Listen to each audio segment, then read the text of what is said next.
안녕하세요. 영화 속 인상적인 장면을 통해 숨은 의도와 연출을 이야기하는 그 장면의 비밀입니다. 영화 속에서 인물이 어디 위치에 있는지, 어디로 이동하는지는 영화 속에서 중요한 요소입니다. 특히 화면 속에서 반복되는 위로 올라가는 움직임과 아래로 내려가는 움직임은 주인공의 처지를 이야기하는 중요한 포인트라고 할 수 있습니다. 오늘 이야기해볼 영화는 봉준호 감독의 기생충입니다. 이 작품은 집의 구조와 높낮이, 그리고 반복적으로 등장하는 계단을 통해 보이지 않는 사회의 계급 구조를 표현하고 있습니다. 오늘은 이 영화에서 계단이 어떤 방식으로 연출되었는지 함께 알아보겠습니다. 먼저 영화에 대해 간단히 소개해 보겠습니다.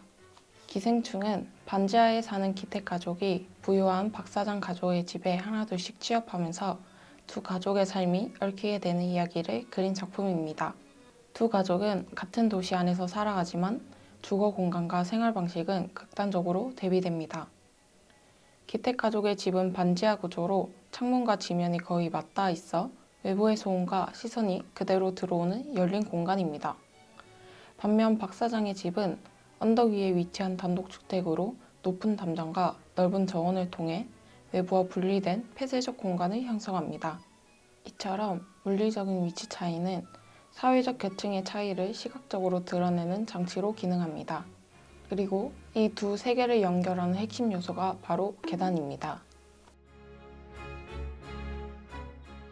영화에서 계단은 단순한 이동 통로가 아니라 공간의 위계 구조를 드러내는 중요한 장치로 반복됩니다.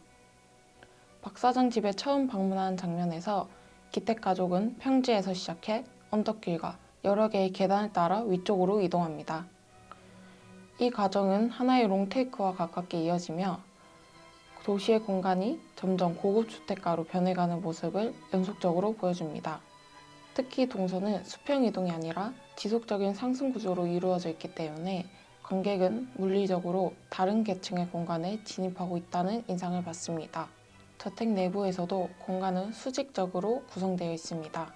현관에서 거실로 이어진 개방된 공간을 지나면 계단을 통해 2층의 사적인 공간으로 올라가게 되고 또 다른 계단을 통해 지하 공간으로 내려갈 수 있습니다. 이처럼 집 안에서도 공용 공간, 주거 공간, 사적 공간이 높낮이에 따라 분리되어 있습니다. 특히 지하 벙커로 내려가는 장면에서는 좁고 가파른 계단과 낮은 천장이 강조되며 공간의 압박감이 강하게 전달됩니다. 폭우가 내린 밤, 기택 가족이 집으로 돌아가는 장면에서는 이 수직 구조가 더욱 확연하게 드러납니다. 가족은 언덕 위의 고급 주택가에서 출발해 수많은 계단과 경사로를 반복적으로 내려갑니다. 장면이 이어질수록 공간은 점점 좁아지고 어두워지며 도시의 하층부로 이동하고 있다는 느낌을 줍니다. 결국 반지하 집에 도착했을 때 관객은 집에 도착한 것이 아니라 자신들의 원래 위치로 돌아온 것처럼 인식하게 됩니다.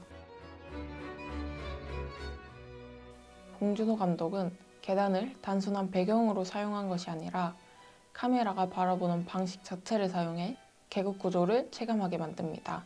먼저 눈에 띄는 것은 카메라의 높이와 각도입니다.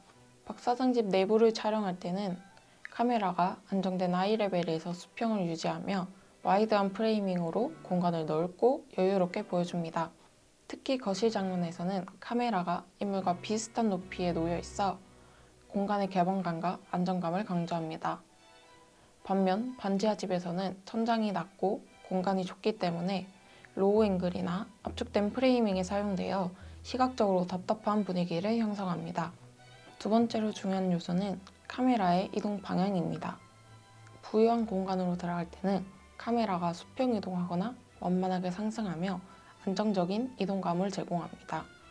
반대로 가난한 공간으로 이동할 때는 하강 동선이 반복되고 계단을 따라 아래로 추적하는 트래킹 슛이 사용됩니다. 특히 폭우 장면에서는 불안정한 핸드헬드에 가까운 움직임과 함께 하강하는 롱테이크가 이어지며 추락하는 듯한 감각을 만들어냅니다. 세 번째는 쇼트의 길이와 편집 리듬입니다. 박 사장 집에서는 롱테이크에 가까운 안정적인 쇼트와 부드러운 컷 연결이 사용되어 시간이 느리게 흐르는 듯한 정적인 리듬을 형성합니다. 반면 반지하로 돌아가는 장면에서는 쇼트 길이가 짧아지고 컷수가 증가하며 빠른 몽타주적 연결이 이어집니다. 이로 인해 관객은 실제 거리보다 훨씬 긴 하강을 체험하게 되고 공간 이동 자체가 하나의 긴장 요소로 작용합니다.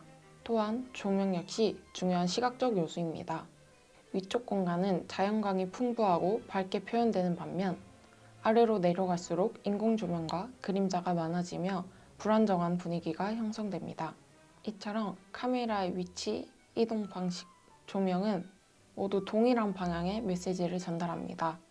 즉, 이 영화에서 계단은 단순한 상징물이 아니라 촬영 방식, 미장센, 편집이 결합된 하나의 시청각적 장치라고 볼 수 있습니다. 그렇기에 관객은 별도의 설명 없이 화면을 통해 자연스레 위는 안전하고 아래는 불안하다 라는 공간 감각을 체험하게 됩니다. 기생충은 대사로 설명하지 않아도 공간과 움직임만으로 계급 구조를 표현하는 영화입니다.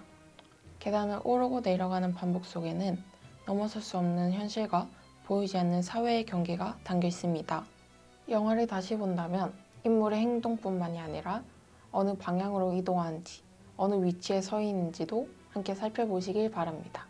다음 편에서는 영화 위플래시를 통해 빠른 컷 전환과 편집 리듬이 어떻게 긴장감을 만들어내는지 함께 이야기해 보겠습니다.